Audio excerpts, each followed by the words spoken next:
শুভ সন্ধ্যা। আমার নাম সেজাল যাদব। আমার প্রশ্ন, ভারতের মুসলমান ভাইয়েরা কেন বন্দে মাতরম বলা থেকে বিরত থাকেন এবং এর কারণ কি? আমি বলতে চাচ্ছি, বন্দে মাতরম ভারতের জাতীয়তাবাদকে বোঝায় এবং কোনো ধর্মীয় পরিচয় বহন করে না। বোন, আপনি কি গতকাল এই অনুষ্ঠানে ছিলেন? জি না স্যার। হ্যাঁ, কারণ গতকাল এক বোন এই প্রশ্নটাই করেছিলেন।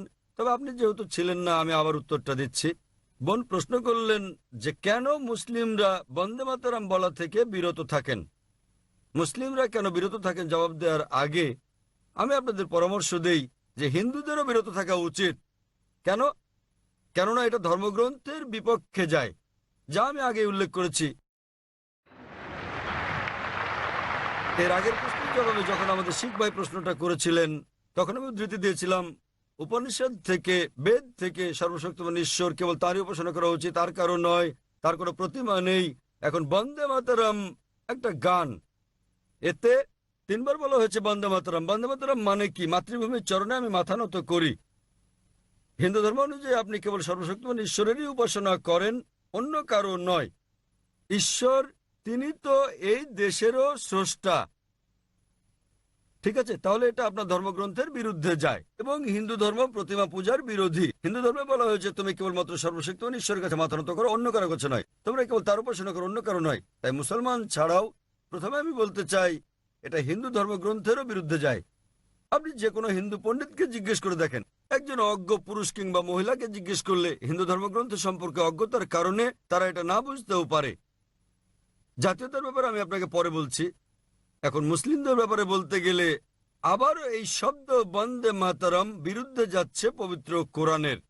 কারণ ইসলাম ধর্মে আমরা কেবলমাত্র এক ঈশ্বরের উপাসনা করি, অন্য কারো নয়। এবং এই দেশ ভারত, আমরা মুসলিমরা দেশকে ভালোবাসি, এদেশকে শ্রদ্ধা করি এবং সর্বশক্তিমান ঈশ্বর স্রষ্টার আইনের বিরুদ্ধে না যাওয়া পর্যন্ত আমরা দেশের আইন মেনে চলি। এই দেশের আইন মেনে চলতে আমাদের মুসলিমদের কোনো আপত্তি নেই। তবে কোনো আইন সর্বশক্তিমান ঈশ্বরের আইনের বিপক্ষে গেলে আমরা তা কখনোই অনুসরণ করি না। যেহেতু সর্বশক্তিমান ঈশ্বর, তিনি তো এই দেশেরই স্রষ্টা, তাই আমরা কি দেশ না সর্বশক্তিমান ঈশ্বরের কাছে মাথা নোয়াবো? ভারত প্রসঙ্গে বলতে গেলে আমরা মুসলিম, আমরা দেশকে ভালোবাসি, এদেশকে শ্রদ্ধা করি। সত্যিকারের প্রয়োজনে আমরা দেশের জন্য মরতে রাজি, কিন্তু আমরা দেশের কাছে মাথা নত করব না।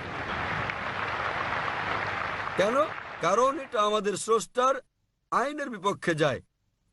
একই রকম ভাবে সৌদি আরবের কাছে মাথা নত করা উচিত নয়। কেবল ভারতের মুসলিমরা এটা করবে তা ভাববেন না। সৌদি আরবে একজন সৌদি কখনো সৌদি আরবের কাছে মাথা নত করবে না। পাকিস্তানে একজন পাকিস্তানি মুসলমান কখনো পাকিস্তানের কাছে মাথা নত করবে না। এটা ভারতের জন্য কোনো বিশেষ আইন নয়, কারণ সৌদি আরব আল্লাহ সুবহানাহু ওয়া তাআলার চেয়ে শক্তিশালী নয়। পাকিস্তান যদিও নাম পাক, কিন্তু আল্লাহ সুবহানাহু ওয়া তাআলার চেয়ে তা বড় নয়। সুতরাং এই আইন একই, এবং ধারণাটা হচ্ছে আমরাও দেশকে ভালোবাসি। তবে যদি ইসলাম বিরোধী হয়, উদাহরণস্বরূপ ইসলামে আমরা আমাদের আল্লাহ এবং রাসূলগণের পর এই পৃথিবীতে যাকে আমরা অনেক বেশি ভালোবাসি, তিনি আমাদের মা। মা আমাদেরকে তার গর্ভে ধারণ করেন 9 মাস। আমরা তাকে ভালোবাসি, তাকে শ্রদ্ধা করি, আমরা তার জন্য মরতে প্রস্তুত, কিন্তু তার কাছে মাথা নত করতে পারি না। যখন জন্মদাত্রী মায়ের কাছে মাথা নত করছি না, তখন এই ভূখণ্ডের কাছে মাথা নত করার প্রশ্ন আসছে কেন? কারণ না জন্মদাত্রী মা, না আমাদের এই জন্মভূমি কেউ স্রষ্টার চেয়ে বড় নয়। অধিকন্তু সেখানে 12টি লাইন আছে বন্দে মাতরমে। 3বার আছে বন্দে মাতরম, যা পরিপন্থী কোরআন এবং হাদিসের।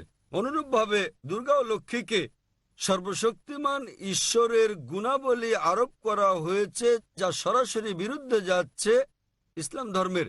সে কারণে এটা ইসলাম পরিপন্থী, এটা ঈশ্বরকে খাটো করছে। তাই কেবল এই দেশের জন্য আমি আমার স্রষ্টাকে খাটো করব না, কিন্তু আমি দেশকে ভালোবাসি। এর মানে এই নয় যে আমি দেশকে ভালোবাসি না। এই গানটা কে রচনা করেছেন? বঙ্কিমচন্দ্র চট্টোপাধ্যায়। কিসের জন্য? এটা রাজনৈতিক পদক্ষেপ ছিল, এবং কয়েক বছর আগে তারা শতবর্ষ পালন করতে চেয়েছিল, কিন্তু এটা জানে না কোন তারিখে রচনা করা হয়েছিল গানটি। এটা আরো একটা রাজনৈতিক মতলব, যা ভারতের রাজনীতিবিদরা আঁটতে চেয়েছিল, কিন্তু ভারতের হিন্দু রাজনীতিবিদরা জানে না যে এটাকে রাজনৈতিক ইস্যু বানিয়ে তারা নিজেদের ধর্মগ্রন্থের বিরুদ্ধে যাচ্ছে। আশা করি উত্তরটা পেয়েছেন। ধন্যবাদ।